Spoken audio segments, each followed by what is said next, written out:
क्या आपने कभी सोचा है कि एक भगवान को इंसान बनने की जरूरत क्यों पड़ी?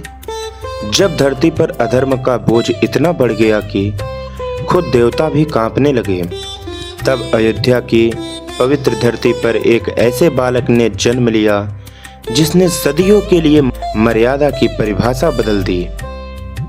आज बात करेंगे रामायण के उस अध्याय की जिसे हम बालकांड कहते हैं।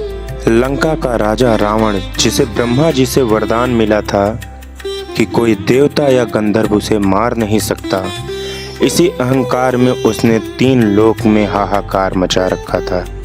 लेकिन एक छोटी सी भूल, रावण ने वरदान मांगते वक्त मनुष्य को तुच्छ समझकर उनसे सुरक्षा नहीं मांगी। बस इसी रास्ते से प्रभु विष्णु ने धरती पर आने का निश्चय किया। अयोध्या के राजा दशरथ सब कुछ होते हुए भी दुखी थे। उनके पास कोई उत्तराधिकारी नहीं था। महर्षि वशिष्ठ की आज्ञा से पुत्र कामेष्ठी यज्ञ हुआ और अग्निदेव ने खुद प्रकट होकर खीर का पात्र दिया। फिर वो दिन आया, चैत्र मास शुक्ल पक्ष की नवमी तिथि। सूरज ढलने को था, लेकिन अयोध्या का नया सूरज उदय हो रहा था। कौशल्या के घर प्रभु राम और उनके साथ भरत, लक्ष्मण और शत्रुघ्न ने जन्म लिया। बचपन से ही राम और लक्ष्मण की जोड़ी अद्भुत थी। एक दिन महर्षि विश्वामित्र अयोध्या आए और उन्होंने राजा दशरथ से उनके ज्येष्ठ पुत्र राम को मांगा। मकसद राक्षसों का विनाश।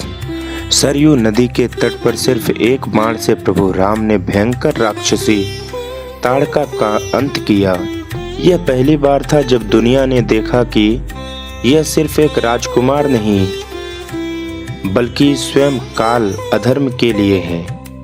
यहीं पर उन्हें दिव्य अस्त्र मिले और शुरू हुआ एक ऋषि पुत्र जैसा प्रशिक्षण।